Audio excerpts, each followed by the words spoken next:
Dando continuidade ao projeto Quem Tem Medo de Teoria, Encontros sobre Teoria da História, eu, Isadora Tavares Maleval, professora de Teoria e Metodologia da História da UF Campus, vou conversar um pouco com Lívia Monteiro, que é doutora em História pela Universidade Federal Fluminense e atualmente é docente da Universidade Federal de Alfenas, a Unifal. Ela atua sobretudo na área de ensino de História, né? É inclusive professora colaboradora do Prof. História da UF, e participa do grupo de pesquisa Cultura Negra no Atlântico, coordenado pela professora Marta Abreu, e do GT, Emancipações e Pós-Abolição na UNCUR. Ela foi produtora e roteirista do documentário Dos Grilhões aos Guizos, Festa de Maio e as Narrativas do Passado, fruto de sua tese de doutorado defendida na UF, em parceria com Narre Produções e a Associação de Congada em Moçambique, de Piedade do Rio Grande, Minas Gerais. E aí a ideia é a gente conversar um pouco também sobre como a teoria entrou no seu trabalho, tanto você fica à vontade para falar com relação à sua tese, a esse documentário, porque também entra, né, não está totalmente apartado disso, né, já que também é uma produção relacionada à sua tese de doutorado, e acredito que a teoria tem entrado também aqui, né, como qualquer projeto que a gente faz. A gente até costuma falar que a historiografia ela é comumente vista como escrita da história, né, a escrita de uma história disciplinar, mas a gente, com as novas tecnologias, a gente não pode esquecer que também, né, o documentário, o filme, tem outras formas de a gente escrever história, né, a própria sala de aula também, né, a gente escreve história quando a gente dá aula de história, e então a gente não pode fechar também o campo nesse sentido. Então, se você quiser falar um pouco do documentário, falar da sua formação, a gente pode começar a partir daí. Ah, tá certo, Isadora. E Olha, eu quero agradecer começar. você ter aceitado também o convite, esqueci de falar. Ah, então, vou começar agradecendo também. Eu, assim que eu recebi o e-mail do convite da Isadora, eu sem pensar, falei, claro, super topo. E aí depois eu falei, gente, que desafio, né? Mas esses desafios são muito bons, porque nos tiram daquele lugar que a gente já está tão habituado a falar, a pesquisar, a dialogar. E aí a proposta é incrível, porque eu acho que, primeiro que o medo da teoria, eu acho que ele faz parte, né, de quem está preocupado em fazer uma ciência humana como eu acho que a gente faz, mas ao mesmo tempo a gente encara, né? Então eu sempre penso que na minha formação, preparando para a nossa conversa hoje, Isadora, eu fiz um histórico, acho que de teorias por onde eu caminhei, e, Uhum. e já sei, assim, já chego a uma conclusão inicial de que sem teoria a gente não está fazendo história, né? A gente não é professor de história ou historiador, né? Sem teoria. E, Uhum. enfim, acho que eu vou falar um pouco da minha formação e aí a gente vai conversando sobre em que momento eu cruzei com quais teorias e, ao mesmo tempo, quais teorias me afetaram, né? Porque eu acho que também é muito orgânico isso, né? O quanto essa inquietação do professor, pesquisador e a teoria fazem parte de um movimento síncrono, né? Você precisa das leituras teóricas para que seu trabalho faça sentido para aquelas perguntas que você está elencando, enfim, né? Enfim, então eu já comecei lembrando da minha graduação, então vou fazer um históricozinho. Eu fiz graduação na Federal de Juiz de Fora e lembro que tive lá professores que me marcaram muito, né? É isso, acho que a graduação é o primeiro momento para te marcar de arcabouço teórico. E eu fiz uma iniciação científica com a professora Carla Almeida, que trabalha muito com a historiografia portuguesa e trabalha com as elites coloniais do século XVIII em Minas. E aí foi o meu primeiro contato com teóricos, não só da historiografia portuguesa, mas teóricos da história econômica, né? Então, Uhum. calculando. E aí eu acho que na graduação eu ainda consegui, junto com essa iniciação, linkar o que outros professores, como as leituras do Thompson, as leituras no final da graduação, que o Koselleck que aparece, eu não sei se temporalmente bate com quando ele é traduzido, enfim. Uhum. E aí eu lembro do impacto de ler Koselleck, que aí já foi no final da graduação, com o professor de historiografia.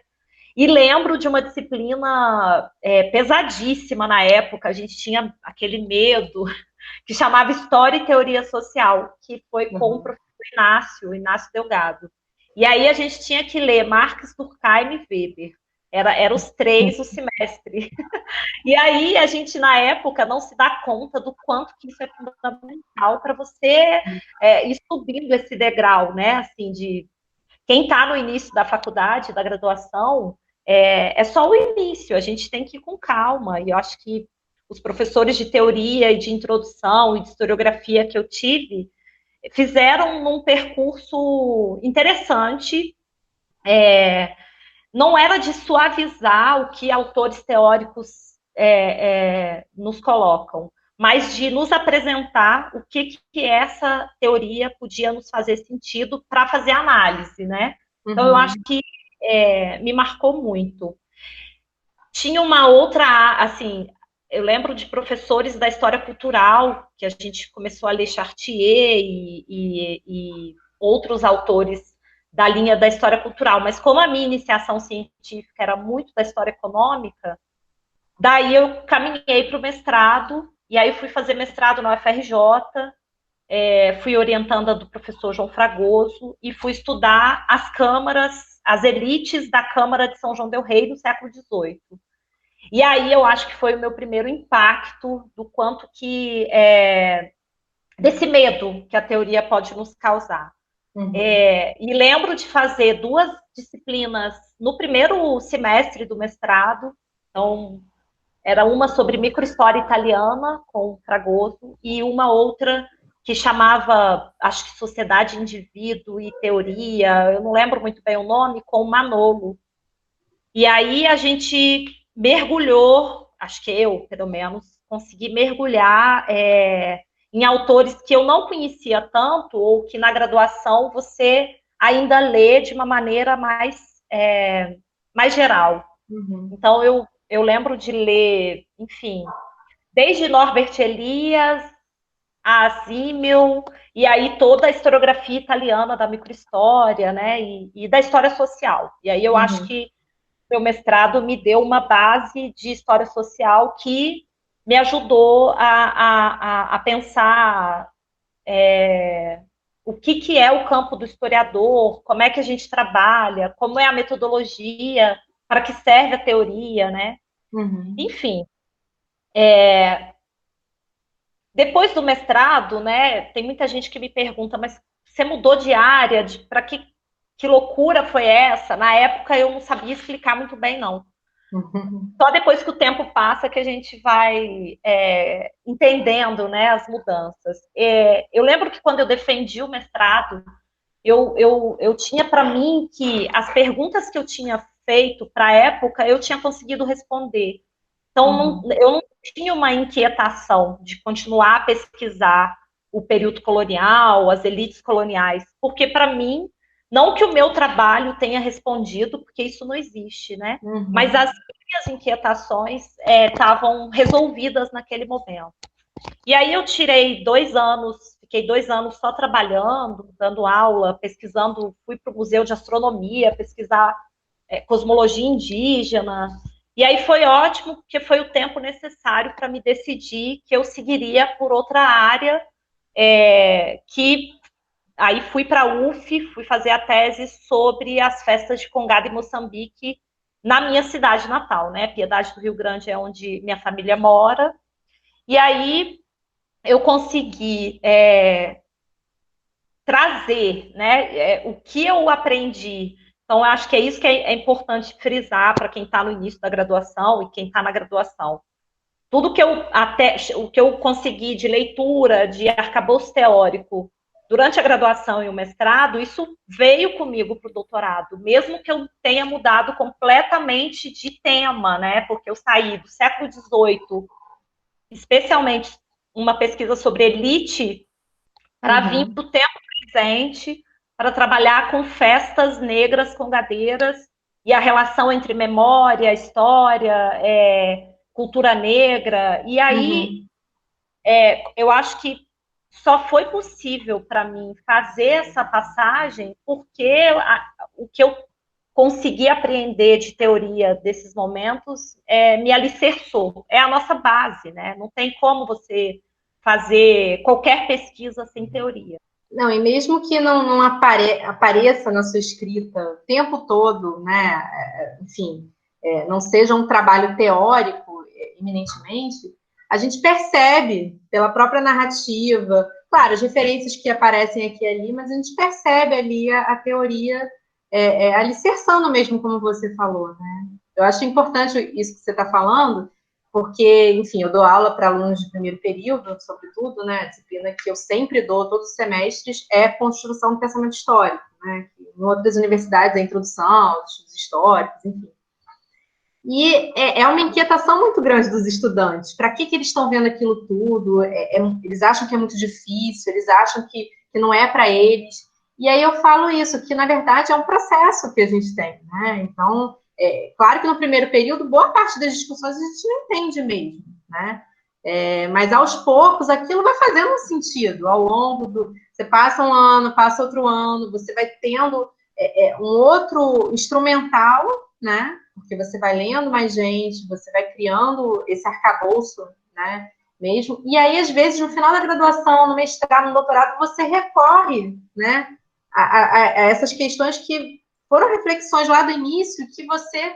Não é que você não captava, mas você entendia da maneira como você podia naquele momento, né? Na verdade, o trabalho de pesquisa, de historiador, de professor, é essa, né? A gente está constantemente se atualizando, né? Então, é importante isso que você falou para justamente dar essa dimensão, que eu acho que é importante, né?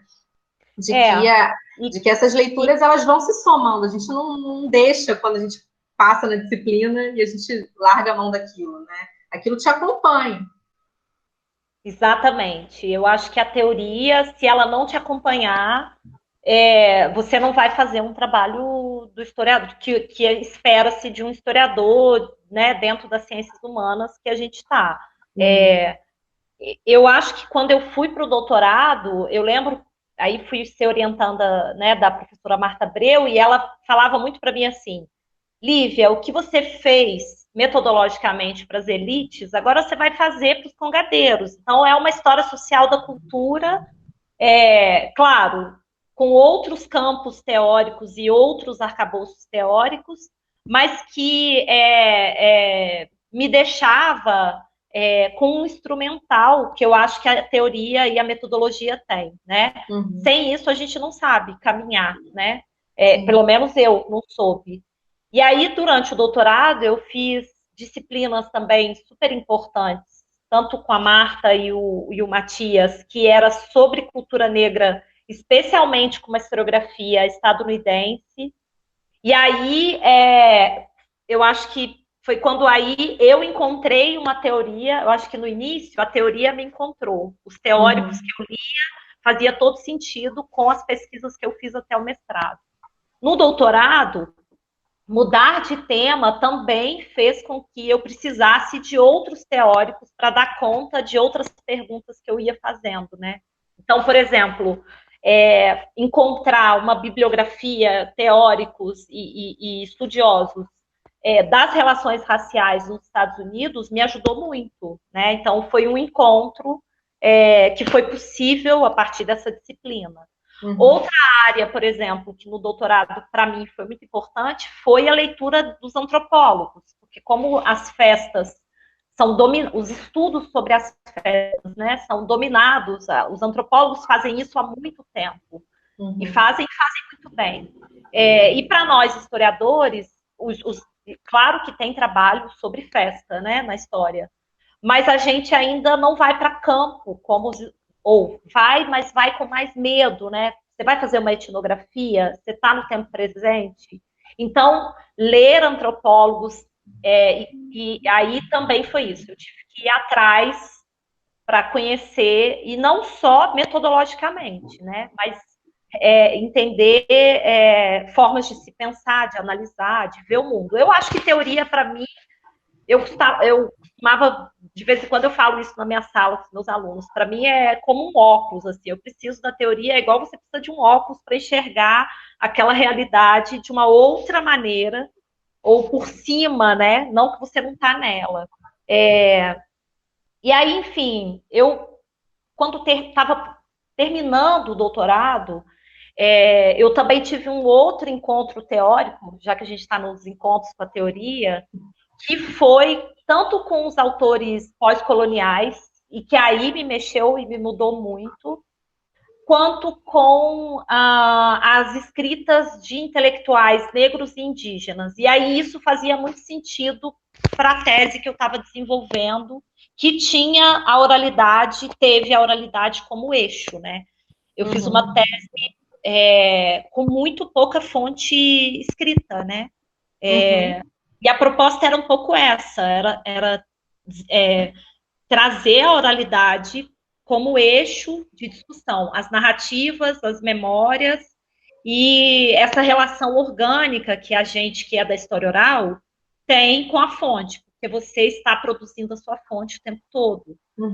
Só que você precisa, e aí a história oral, para mim, ela não é só uma metodologia, ela é um campo teórico, porque você precisa dialogar com essa fonte que está viva, que vai ser afetada pela sua pergunta, que vai ser provocada, que tem um sentimento, que tem dor, que tem subjetividade, né? Então, para mim foi.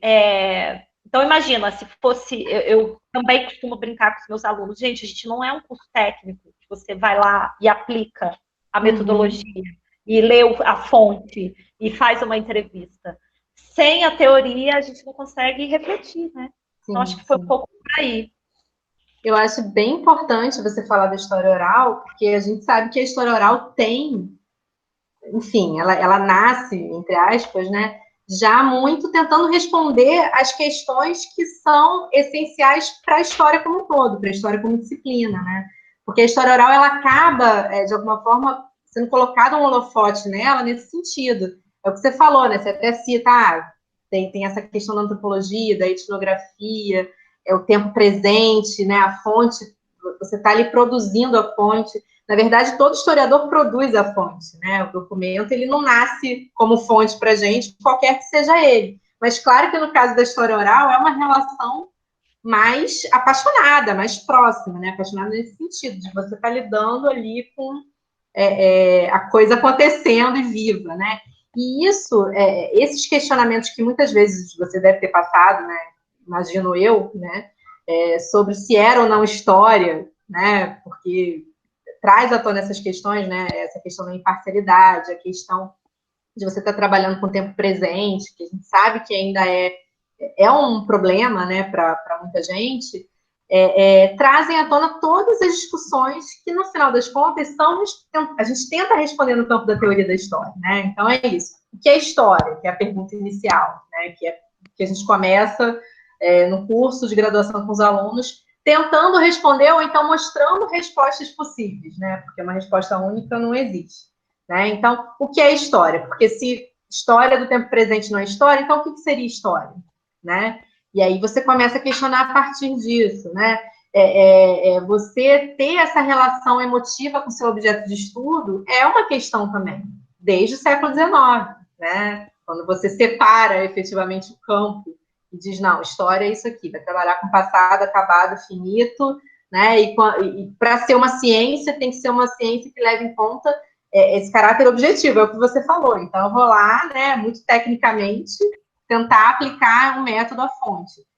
Quando isso não é possível em qualquer caso, na verdade, né? Por mais que seja um trabalho, sei lá, de história econômica, como você falou, né, que vai trabalhar com a metodologia serial, quantitativa, você tem ali a subjetividade também, né? E aí teve um outro ponto que você falou da questão de não ser só uma metodologia para você. Eu gostei muito disso, porque tem essa discussão, né? Se a história oral é um método, se é um campo, se é teoria. E eu costumo falar muito que no campo da história, teoria e método caminham juntos, né? A gente separa, né? Tem lá na parte do projeto, né? Arcabouço teórico e metodologia, né? Existem especificidades, né? A gente costuma dizer que o método está aplicado à fonte, né? Então, normalmente, pensar sobretudo a fonte, como você vai trabalhar com a fonte. Mas o método também é teórico, não tem como você separar isso, né? Já que a teoria é essa orientação do raciocínio, da reflexão, que você pontuou. Né? Então, na verdade, tudo que você falou em termos de ser a base, né, para construir qualquer coisa, para construir as perguntas, né, ou para ajudar nessa construção, nessas respostas, é porque a teoria ela orienta, né, ela ajuda a gente a localizar, a pensar. E o método estaria mais relacionado a essa prática com a fonte, só que a prática com a fonte também é teórica, né? Então, não, para a gente da história oral, eu acho que, eu lembro quando eu estava escrevendo o projeto, e quando a gente escreve projetos e está lá, quadro teórico e metodologia, para mim sempre foi difícil colocar a história oral na metodologia, porque ela, para mim, não é só isso. E aí concordo com você, essa relação teoria e método, um não funciona sem o outro. Se ficar sem teoria, a gente vai virar um curso técnico que não é o que a gente quer, né? Não, que é só fazer trabalho. Tem muitos arquivos no Brasil, que tem muitos, né, pesquisadores que vão para... Tem genealogistas, né, que estão só em contato com a fonte e transcreve a fonte. Você vê basicamente que não é o trabalho que o historiador e professor de história faz. E na sala de aula também. Daqui a pouco eu falo um pouco da sala de aula. Para mim, eu lembro de pensar, assim, quando eu fazia o doutorado e comecei a fazer as entrevistas, foi entender que aquela fonte que eu estava produzindo e que as memórias que eu estava ouvindo eram memórias que estavam escondidas, silenciadas, subterrâneas, que é o que o Pollack, um autor que eu trabalhei, enfim, tem a história oral tem já, né, já é um campo muito bem definido, com autores como Portelli, enfim, Pierre Nora, porque se a história oral e a memória, a gente precisa entender até que ponto elas estão em relação, né? No caso das entrevistas que eu comecei a fazer, as memórias que emergiam eram memórias de dor, de sofrimento, mas que queriam, os narradores, né, os meus entrevistados, eles queriam falar sobre aquilo. Então, eu também precisava de um arcabouço teórico que me permitisse entender por que naquele momento da entrevista, da produção das entrevistas, aquelas memórias e aquelas narrativas foram sendo me contadas e gravadas, né? E aí eu acho que eu posso falar um pouco do filme, porque o processo ajuda a entender também, porque quando eu comecei com as entrevistas, eu fiz 2 anos de entrevistas apenas com o gravador e com tudo que aí a história oral tem, né? O questionário, a forma de transcrever, enfim. Então, eu fiz 2 anos dessa maneira. E eu percebia que cada vez mais que eu entrevistava aquele grupo, eu cada vez mais ouvia histórias que eles queriam não me contar apenas, né? Aquelas entrevistas não eram só para mim, eles sabiam que aquilo tinha uma dimensão pública e também que era o que eles queriam contar. E aí eu propus fazer as gravações em vídeo dessas entrevistas, né? E aí, quando eles se viram de frente para a câmera para gravar as entrevistas, e disso surgiu gravar a festa, juntar entrevista e festa, houve esse encontro do que aí eu acho que a história pública tem dito muito dessa autoria compartilhada, assim. Então, tínhamos eu e o pessoal da NARRE, que é a Natália e o Renato, que era da edição e filmagem, gravando, né, os congadeiros e moçambiqueiros na festa, que estavam dispostos a nos deram licença para gravar aquilo que eles queriam contar. Então, acho que também é isso. O filme, ele não dá conta de toda a festa, ele não é somente a tese tem mais coisa na tese, tem coisa no filme que não está na tese, tem essa relação. E aí você vai entendendo que você precisa de um arcabouço teórico do cinema, do documentário, que era uma coisa que eu nunca tinha lido, que é o que é um documentário, para que serve, quem é o narrador, que história você vai contar. E aí a Natália me ajudou muito com esse... Né? E assim, por exemplo, escrever roteiro. Eu nunca tinha escrito um roteiro. Então, o que a gente vai contar? E escrever isso de maneira compartilhada com os congadeiros, porque o filme foi feito em parceria. Então, por exemplo, quando a gente foi levar o primeiro corte para eles, e eles assistiram e falaram, essa cena tem que sair, essa música está errada, isso está ruim, isso está legal. Há uma forma de você negociar. E aí, onde é que está a teoria nisso tudo, né? Eu acho que aí é quando você consegue fazer essa praxis, essa relação entre teoria e prática, porque eu poderia chegar sem nenhuma leitura teórica sobre filme, sobre etnografia, sobre nada, e ligar e virar uma jornalista, não que o jornalista não tenha as teorias dele, não é isso. Sim. Mas eles sabiam que... E aí é um filme de pesquisa, né? Eu acho que é aí que é a escrita videográfica. Isso eu acho que sem teoria a gente também não faz. Aí a gente vai fazer o que o Brasil Paralelo faz. Ou outros formatos de escrita da história em vídeo, né? Então, acho que o filme nosso, assim como os filmes do Laboy e outros filmes de pesquisa que os antropólogos também fazem bem, é como que, com o olhar teórico que nós pesquisadores temos sobre aquele objeto, sujeito, comunidade que está sendo gravada, marca esse tempo, né? Então, foi feito agora, em 2016, e era isso que eles queriam contar. Pode ser que daqui 50 anos seja um filme...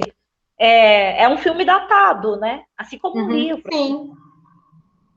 Como qualquer outra produção. Como qualquer outra produção. Então, para mim é até difícil distinguir o que é teoria do que não é, né? Por isso que eu falei que é um desafio falar com você hoje. Porque você põe nas caixinhas, né?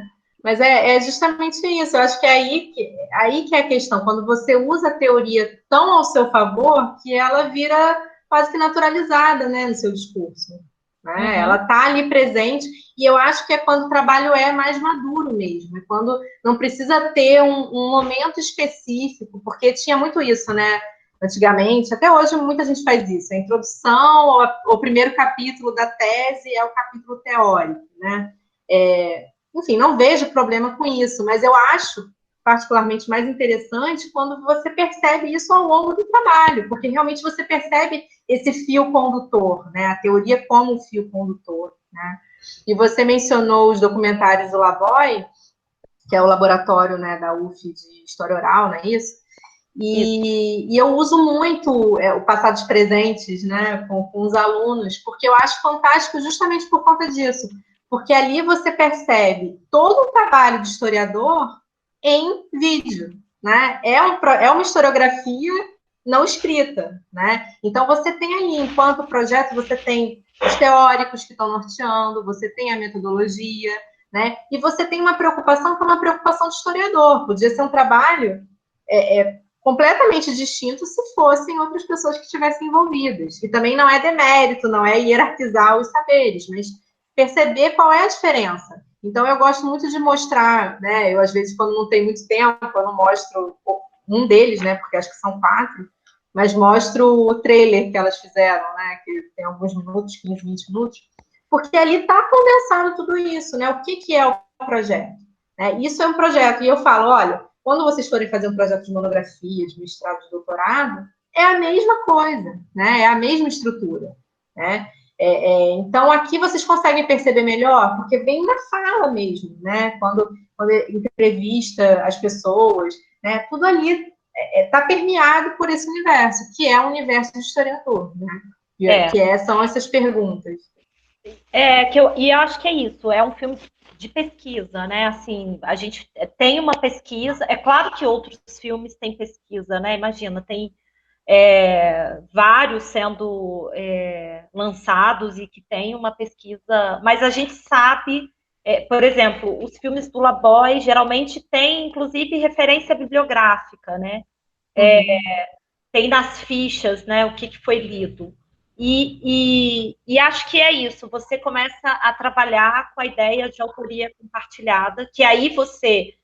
Porque quando você está escrevendo a sua monografia, a sua dissertação e a sua tese, ela é sua, no sentido que é você que está fazendo essa análise e escrita sua.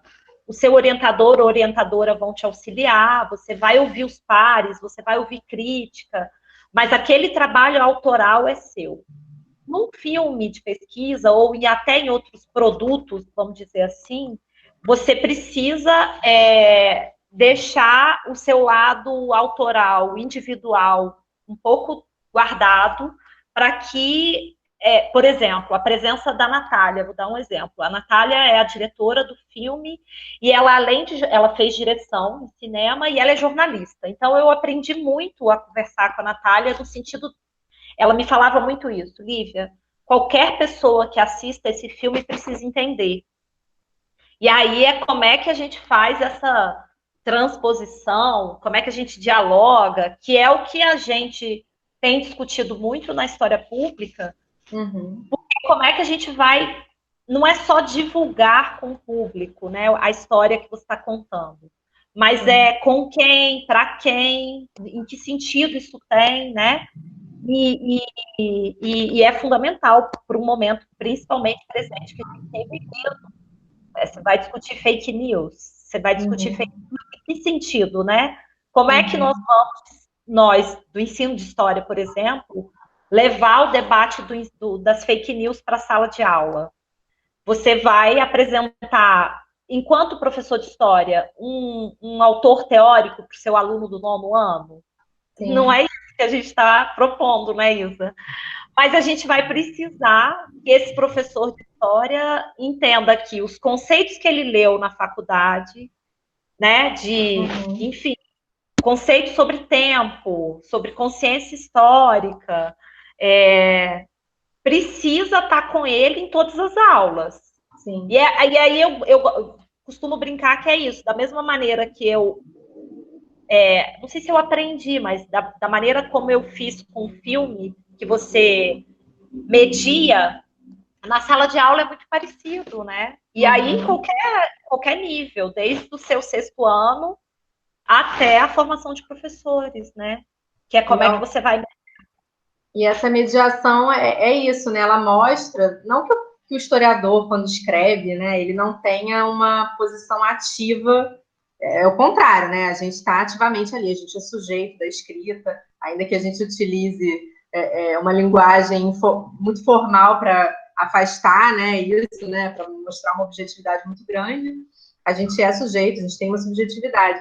Mas eu acho que na mediação a coisa o movimento ele é maior, né? Então, assim, na sala de aula é isso. Na verdade, a gente está sempre prestes a mudar aquele roteiro que a gente tem inicialmente como uma conversa, né? Cada um vai trazendo uma questão e a gente vai mudando isso. E aí, no caso do documentário também, eu acho que você teve que se abrir mais para essas possibilidades, né? De uma troca maior, que, enfim, na escrita é outra dimensão, né? Uma dimensão que já é mais formatada mesmo, porque a gente, quando escreve, a gente coloca numa forma, né? Enfim, a gente, da linguagem escrita, enfim, daquele padrão que tem que ser colocado. E aí, essa discussão também da história pública, ela está muito dentro também do campo da teoria da história, né? Não é à toa que muita gente que é da área de teoria da história ou trabalha com história pública ou está discutindo história pública, porque, de novo, é outra dimensão que exige que a gente se pergunte constantemente o que é o fazer histórico, para que a gente faz história, para quem, né? Eu acho bem interessante isso. Então, assim, essa comparação que você faz entre o documentário e a sala de aula, né, no ensino de história, eu acho bem pertinente também por conta disso, né, essa coisa da mediação. Então, não é você ali simplesmente levando, né, o que você tem que levar para um grupo de pessoas, mas é aquilo se transformando a partir dessa relação mesmo, né? Exato. O público, é um público que está ali ativo também no processo. Exato.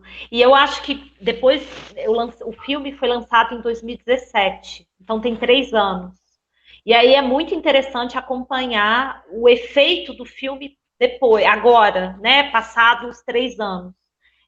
Uma das coisas que eu percebo é uma formação na cidade de uma consciência histórica, se eu posso assim dizer, maior com relação ao que significa aquela festa para eles, para os congadeiros e para quem não é, principalmente para quem não é. Então, e aí era um efeito que eu não imaginava que teria, nunca. Isso aí a gente, em nenhum momento na produção do documentário, eu pensava, eu vou produzir esse documentário porque a cidade precisa olhar. Não, eu sabia que eu tinha a parceria entre congadeiros, a equipe técnica no sentido de gravar, editar, e qual é a luz melhor, e as pesquisas, né? Mas, ao mesmo tempo, eu não sabia o efeito que isso teria na cidade, principalmente para a cidade se reconhecer racista, né? Foi um dos sustos que eu tomei, não que eu não soubesse, mas eu não sabia dessa dimensão que o filme produziria. E aí é o impacto assim, o impacto do audiovisual, né? No momento que a gente está vivendo. E que é muito diferente, por exemplo, da tese, né? De uma escrita que fica no âmbito acadêmico, né? É outro objetivo completamente distinto. Então, assim, não é que o trabalho do historiador ele não vá mover alguma coisa, né? Mas fica restrito por conta da linguagem, por conta de uma série de fatores. E é isso, um filme alcança muito mais, né? Imagino que essa forma em que o público que viu o filme respondeu ao filme deve ter sido muito mais direta e emocionante, né? Não sei. Eu percebi, por exemplo, esse ano a festa, em função da pandemia, ela aconteceu de maneira virtual, mas bom, ela aconteceu. É isso. Eu tinha falado que ela não tinha acontecido e um congadeiro me corrigiu e falou: ela aconteceu do jeito que ela tinha que ser. Uhum. E uma das coisas que foi possível perceber foi que as pessoas da cidade já conseguem agora cantam as músicas, porque como os cantos não era uma relação de eu conheço a Congada, eu gosto, mas eu não sabia que música que era. Eu não sabia que Congada era diferente de Moçambique. E aí o filme ele foi muito pedagógico, né? No sentido de, olha, essa história está aqui sendo contada há 90 anos. Qual o papel da cidade em relação a isso, assim? Uhum. E aí é isso, assim. Agora, ele só foi feito, né, porque teve a tese, né? E claro, e porque os congadeiros me permitiram, quiseram contar essa história e quiseram gravá-la, né, e registrá-la. Então, é uma relação muito compartilhada e por isso que eu acho que sem, assim, as nossas pesquisas, eu não acho que todas as pesquisas precisam produzir algo com essa coisa, porque aí a gente também vai entrando numa linha de produção produtivista mas eu acho utilitária, pragmática, né? exatamente. No meu caso, foi muito sem nenhuma pretensão, porque a ideia era somente gravar entrevistas. E aí, quando eu me dei conta, os congadeiros estavam dirigindo a SEMA, assim. Liga a câmera aqui, desliga aqui, você precisa virar para cá, agora vai ter isso, agora tem que desligar a câmera, isso aqui vocês não podem filmar. E aí esse processo foi intenso, porque foram 2 anos de gravação, o terceiro ano foi o primeiro corte e o quarto ano já foi o lançamento. Mas eu também, então assim, essa experiência que eu vivi, que foi maravilhosa, intensa, complexa, porque envolve muita gente, envolve, por exemplo, gravar os DVDs com a verba pública que a Marta tinha conseguido, E aí a gente tem todos os critérios para venda dos DVDs, enfim. Eu acho que também é um lugar que a gente está começando, ou alcançando, ou querendo seguir, mas que não necessariamente precisa ser para todo mundo, né? Sim. Então, eu tenho plena consciência de que o importante é que a gente faça boas pesquisas, né?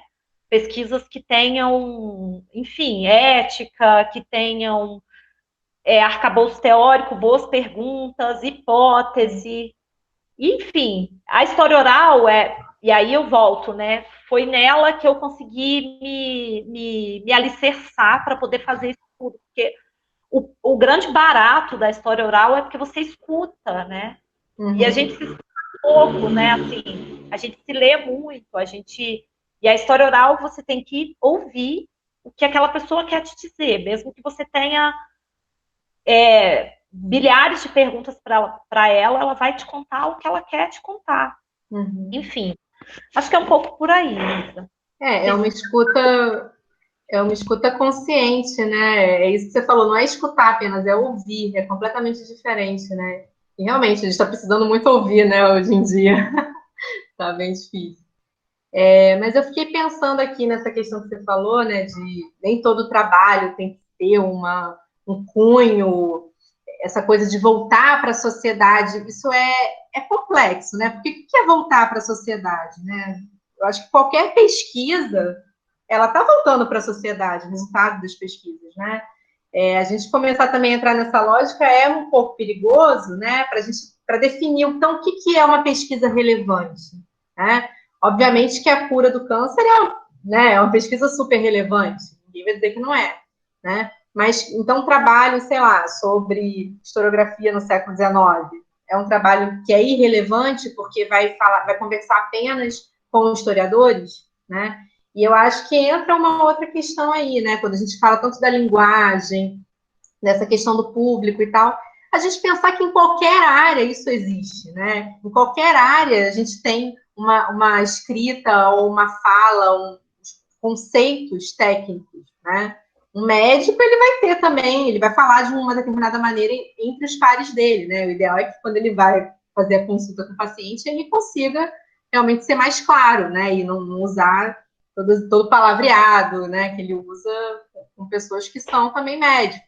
Mas, assim, eu acho que existe também, por conta da história ser escrita e contada não apenas por historiadores, que também é outra discussão enorme no campo teórico, né? E não só, acho que todos os historiadores em algum momento são questionados nesse sentido e querem dar sua opinião a respeito, né? A gente sofre muito isso, né? Poxa, então, mas por que você está fazendo isso se só quem vai ler é o seu orientador e meia dúzia de pessoas que estudam a mesma coisa que você?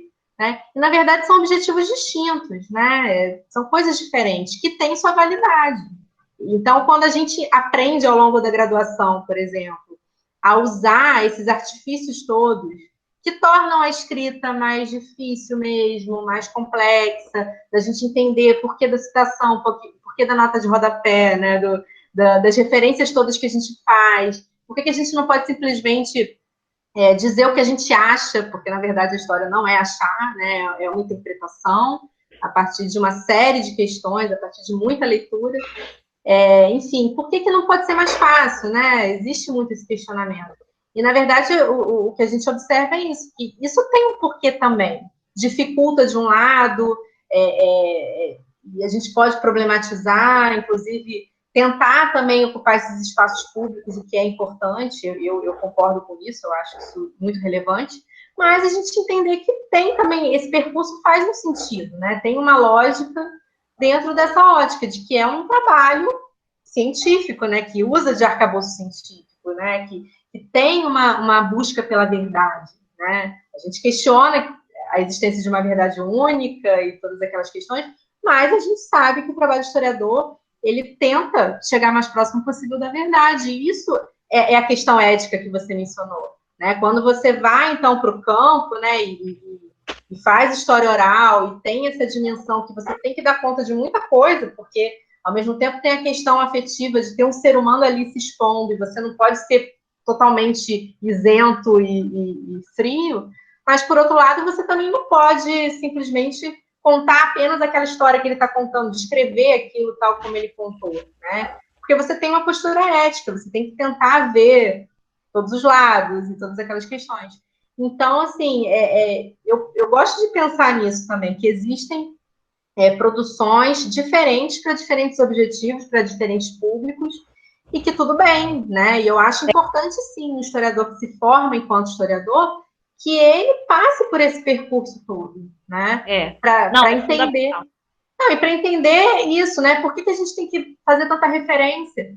Não é porque é uma regra só, não é porque é moda, sei lá, né? Que a gente escuta muito isso.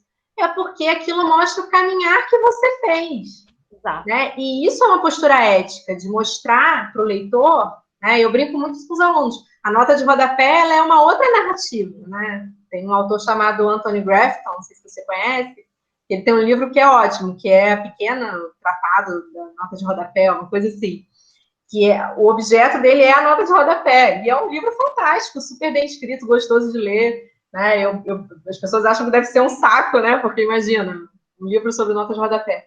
Mas é uma delícia, e ele mostra isso, né? Que a nota de rodapé, na verdade, é uma narrativa para além da narrativa, que vai mostrando para você, olha, é uma posição enfim, humildade acadêmica também, de falar, olha, eu cheguei a essas conclusões por meio disso aqui tudo, né? Eu acho que tem uma... Eu acho que de novo, é a ideia, mesmo eu dei exemplo do filme como autoria compartilhada, mas a tese ou qualquer trabalho também, você precisa Sim. conhecer aquilo que o seu campo está produzindo, né? Você não consegue sozinho. Então, Exatamente. é fundamental. Até o Sertor fala do nós, né? Que o trabalho ele é escrito em terceira pessoa, né? E tem a questão da objetividade que a gente tenta dar, mas tem também isso, né? Na verdade, você, quando escreve um trabalho, você traz, né, muita gente junto com você. O trabalho não é só seu. Não. A escrita, que eu acho que é mais individualizada, né? No momento que você está, por exemplo, produzindo tese ou monografia, TCC, mas sozinho, aí você não está fazendo. Aí você está fazendo outra coisa, né? Você pode estar escrevendo não um trabalho que o historiador faz. Sim. Eu acho que a gente já tocou em muitos aspectos, né? Você falou de campos da história, né? Que você, enfim, estudou para chegar, né, nesses trabalhos todos que você fez, né? Você mencionou história cultural, história econômica, que também está na ótica da teoria, né? Essa questão dos campos, cada campo privilegiando, dando um enfoque para a análise, que isso é teoria também, né? É o enfoque que a gente dá, sabendo que é um enfoque selecionado, né? Que a gente não tem como a gente estudar toda a história, então a gente recorta essa história e várias vezes para poder dar conta. Falou de alguns conceitos fundamentais, né? Eu acho que ficou bem claro na sua fala a importância da teoria da história, né? Enfim, eu não sei se você quer falar mais alguma coisa sobre o ensino de história, que era a gente discutiu antes também. Né? Não, eu fiquei pensando, né? Porque eu tô na cadeira de ensino de história e estágio. E aí o desafio é outro, né? Assim, na verdade, os desafios que a formação docente nos coloca, né, Isa? Que você está com introdução, teoria, e aí eu recebo os alunos a partir do quinto período com estágio. E é um pouco essa pergunta, assim, o que eu vou fazer no estágio, né? Assim, é só observar, além do processo burocrático e que envolve o tempo de estágio, né? Estar numa escola estagiando, ou num arquivo, ou no museu, seja lá onde for, o que eu mais trabalho em estágio é teoria. E aí os alunos levaram um susto assim comigo. Eu cheguei recentemente aqui na Unifal e eles falaram, mas a gente vai ler no estágio? E eu falava, a gente vai ler no estágio. A gente vai produzir caderno de campo, a gente vai fazer plano de intervenção, mas sem teoria também não existe ensino de história, né? Assim, e eu acho que eu fiquei lembrando, né? Porque a história do ensino de história está muito ligada à história da historiografia, assim, não dá para a gente separar como a gente acha que é separado, né? Exatamente. Todas as influências e correntes historiográficas e teóricas pelo menos no Brasil, desde o século XIX, elas estão ligadas ao que está sendo ensinado nas escolas. Tem sempre alguém que vai dizer, mas Lívia, nas escolas não é a historiografia que a gente vê na escola. E aí eu sempre brinco, mas você consegue dar o COSELIC para o seu 9º ano? Como é que você vai dar conta, né?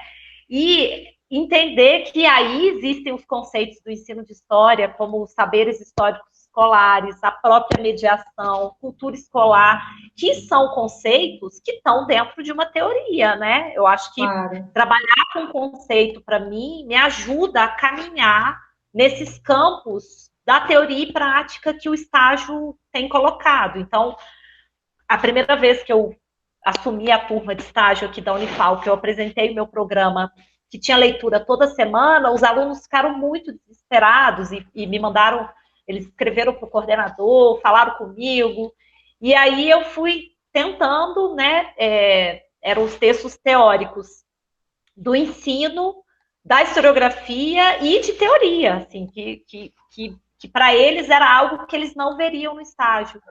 E eu falava sempre com eles, para mim o estágio é um campo de pesquisa também. Você precisa ir para o estágio, em qualquer lugar que você vai fazer, com perguntas, com teoria, com questionamentos, com observação. E, assim, como o ensino de história é esse lugar de fronteira, né, entre ensino e historiografia, eu me sinto engraçado, né? Porque eu contei a minha história de onde eu parti para chegar no que eu tô hoje, né?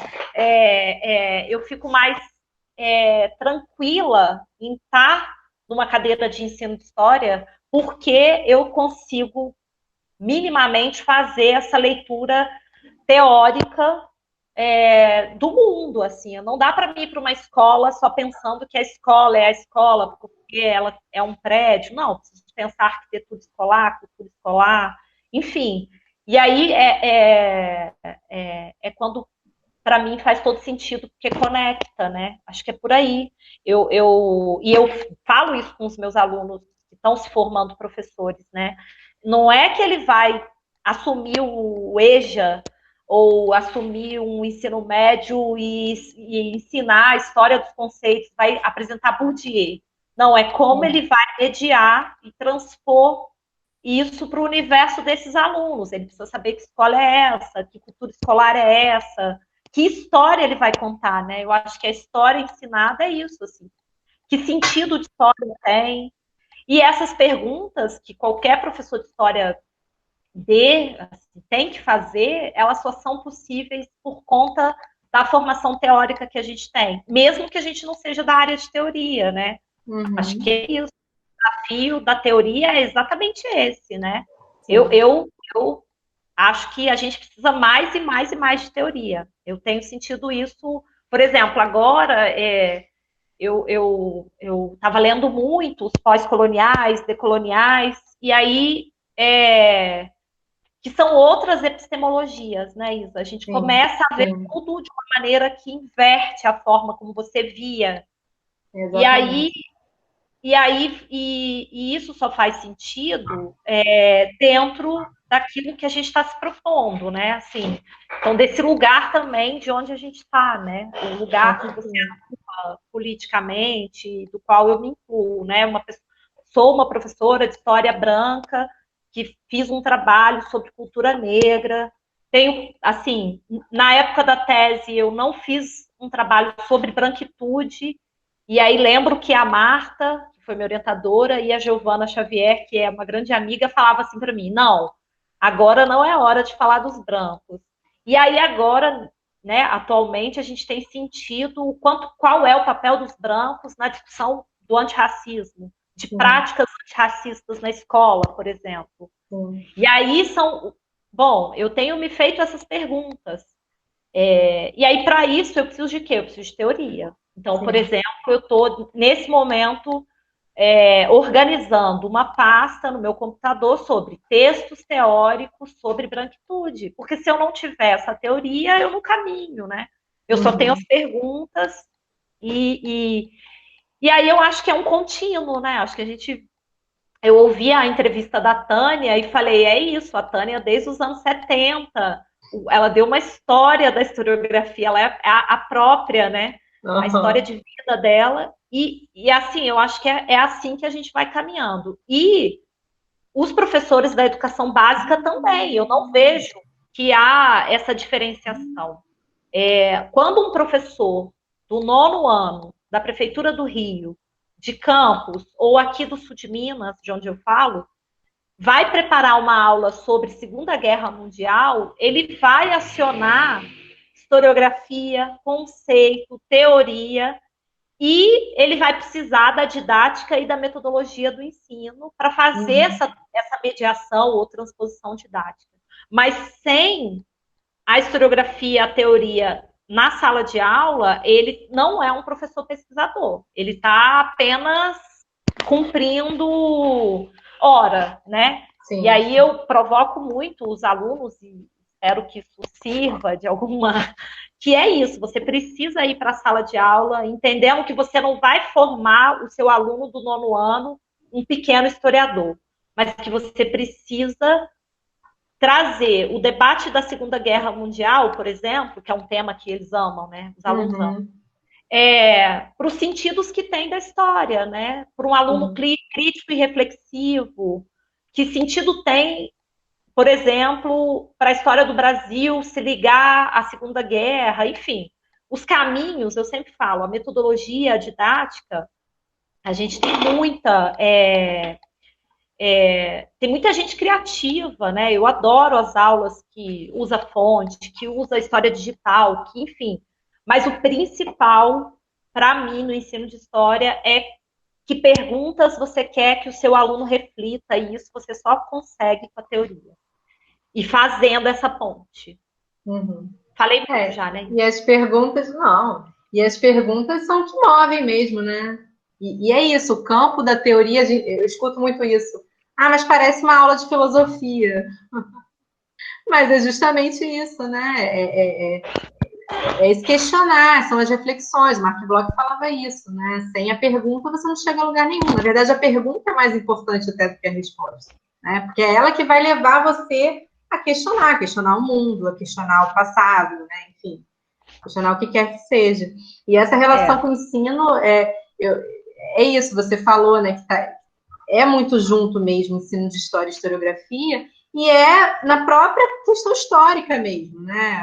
Enfim, a história como disciplina, o Fourret tem um texto que é o nascimento da história. Para ele, a história nasce justamente no momento em que ela pode ser ensinada, né? Não é à toa que o século XIX é o século da história, aquela coisa toda, né? E no Brasil mesmo, você tem a criação do Instituto Histórico e Geográfico Brasileiro e você tem o Colégio Pedro II com uma cadeira, né, de História do Brasil, né, ao longo do século XIX, né, acho que a partir da meados do século XIX. Então, assim, está sempre muito próximo uma coisa da outra, né? Na verdade, com o passar do tempo que a gente começou a dividir, né, e a entender que uma coisa seria historiografia e hierarquizar também, como um conhecimento superior, e outra coisa seria o ensino, né? Então, isso que você falou eu acho perfeito, porque é um questionamento que também vem, né? Junto com o medo da teoria, é o porquê da teoria. Se eu vou ser professor, né? A maioria dos meus alunos são de licenciatura. E aí é isso. Para que eu vou saber disso? Para que eu vou questionar tanto se eu vou chegar e vou reproduzir o livro didático? Né? Quando, na verdade, você sabe que o livro didático também é um objeto de estudo, né? Também merece uma reflexão, né? Então, essas coisas não estão apartadas. E você falou, né, dessas questões epistemológicas, né, dessas novas correntes, entre aspas, né, da historiografia decolonial, enfim. E isso também é muito interessante, porque esse percurso que você narrou, eu acho que é o percurso de quase todo mundo, né? Eu mesma estou começando a ler também esses autores, e é outra porta que se abre, né? Porque toda aquela reflexão e questionamento que a gente tem a partir de uma leitura muito ocidentalizada, né? Também pensando no Ocidente como um problema, mas enfim, também abre para essa possibilidade de a gente começar a questionar e a pensar, poxa, por que a gente só lê esses autores, né? Por que a base ainda é francesa, europeia, enfim, dependendo da área estadunidense. E aí acaba sendo um percurso que eu estou percebendo na nossa geração, assim, né? Muito por conta do questionamento que vem até dos alunos mesmo, né? De não se reconhecerem dentro daquela ótica.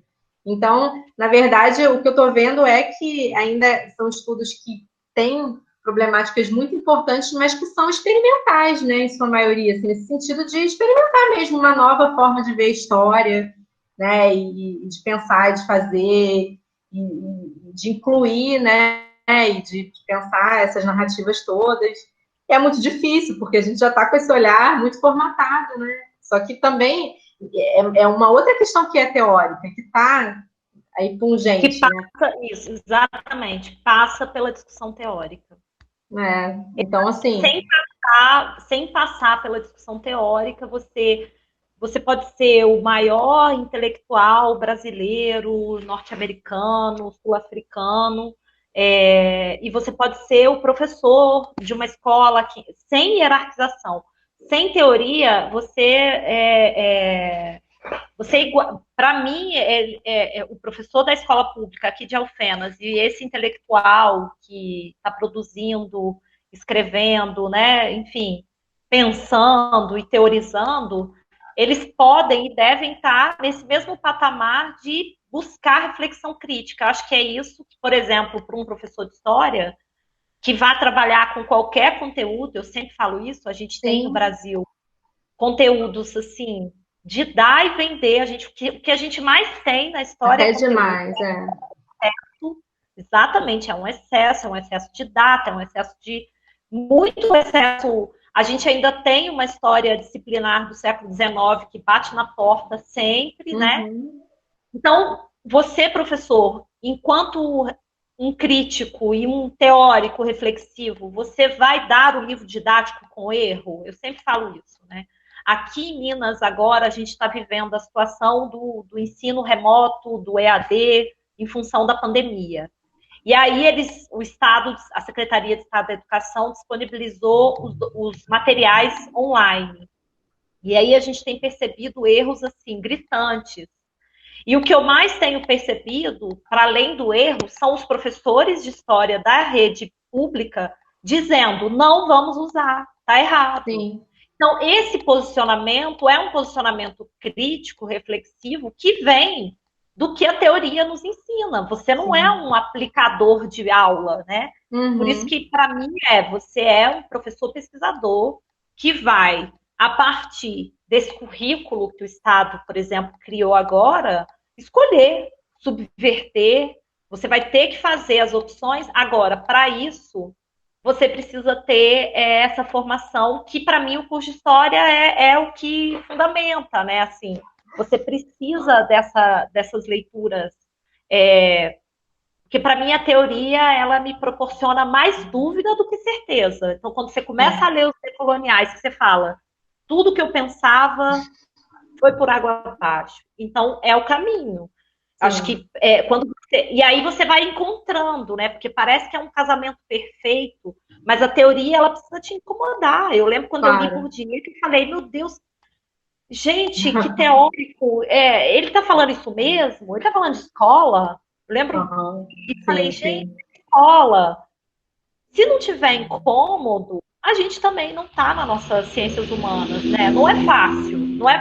Por isso que o medo da teoria talvez se confunda com autores difíceis, né? Mas eu acho que é porque as produções são para provocar, para te afetar, no sentido de te fazer refletir, né?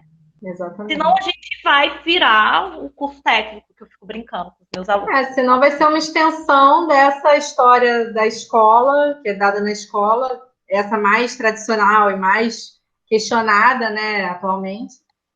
Vai ser só isso, a gente vai. Porque é um pouco a percepção que os alunos têm, né? Que eles vão estudar mais a fundo os fatos históricos. Na verdade, eles vão ver que são várias interpretações para cada fato, né? O que é o fato histórico?